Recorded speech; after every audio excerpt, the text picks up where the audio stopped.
Today, we witnessed the latest salvo by House Republicans in their ongoing effort to do the bidding of Donald Trump.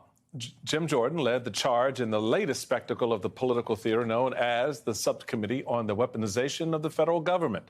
Today's hearing featured self-proclaimed FBI whistleblowers who purportedly could back up Republican claims that the FBI is rife with bias against conservatives.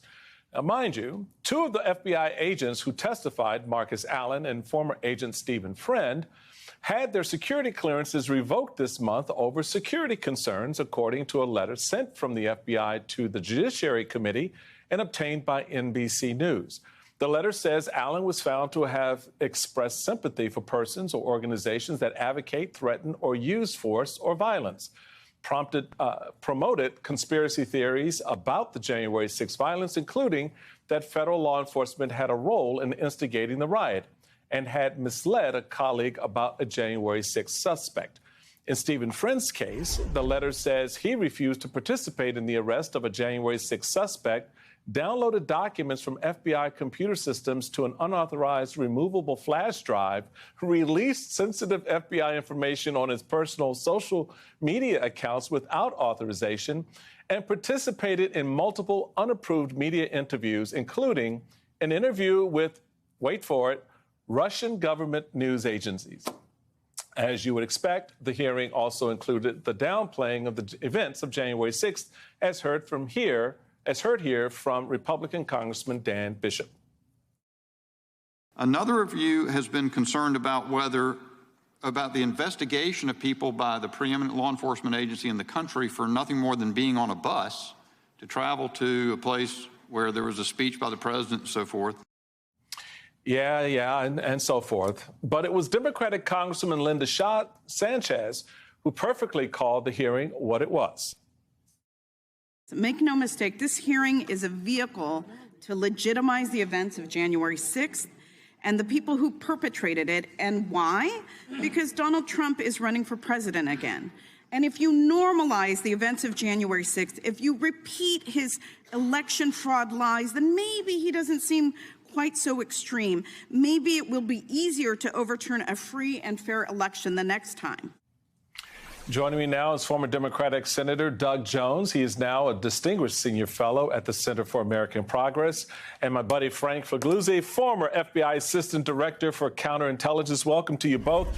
So, Frank, I need to tap into that smart brain of yours on the technicalities regarding whistleblowers.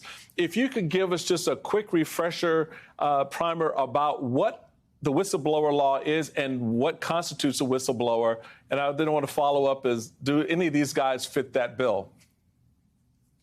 Yeah, well, let's start with the quick answer on the last part. No, none of them have official whistleblower status because none of them chose to go through the approved paths, plural, that you can become designated as a whistleblower. A whistleblower is supposed to be reporting waste, fraud, or abuse or retaliation for having become a whistleblower. You do it through, in the FBI, you do it through FBI first and or go across the street to DOJ, and you've got the Office of Inspector General, you've got the Office of Professional Responsibility. It's all laid out there. In fact, it's posted in employee break rooms and on the FBI intranet. You can't pretend you don't know how to report waste, fraud, and abuse. The only fraud I saw going on today was what Jim Jordan was trying to do, which was to promulgate a fraud on all of us by claiming that these poor, innocent FBI employees have been retaliated against simply for expressing conservative views. Imagine that, conservative views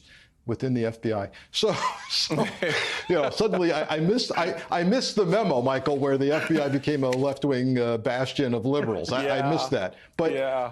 The FBI came with receipts because last night they delivered to Jim Jordan and the subcommittee the actual facts about why these employees had their clearances revoked, and the facts are damning. You recited some of them, but refusing to participate in the arrest of a January 6th defendant. One guy actually lied to a colleague about finding no information that a January 6th defendant had committed crimes or assaulted police officers. That was wrong.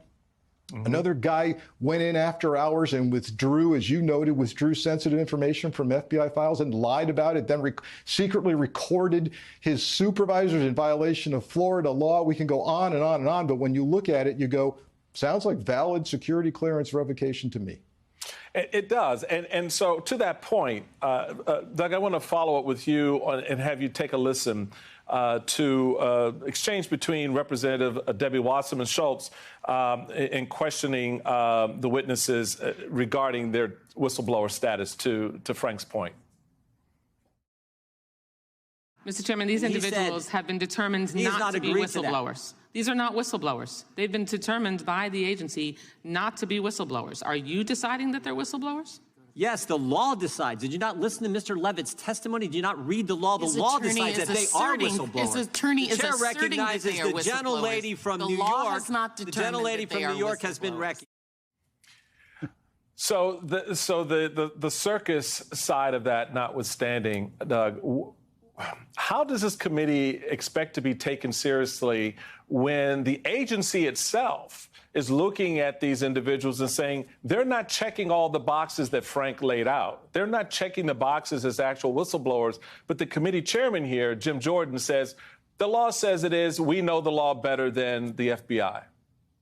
You know, Michael, I think that Jim Jordan doesn't really give a whit about whether or not they're whistleblowers or not. He is going to try to protect them.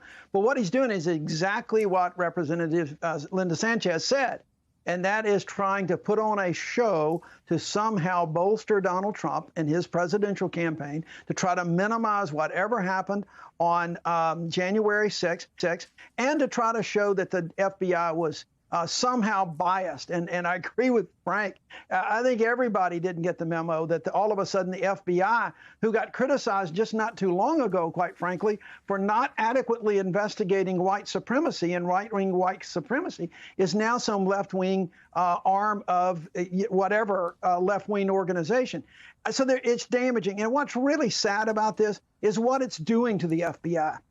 That is the real problem here. There are thousands of agents out there that are both Republican and Democrat, that have conservative views and progressive views, but they do their damn jobs. They are there every day working these cases the way they're supposed to be, following the rule of law and following orders. And remember, the FBI, it has to be disciplined.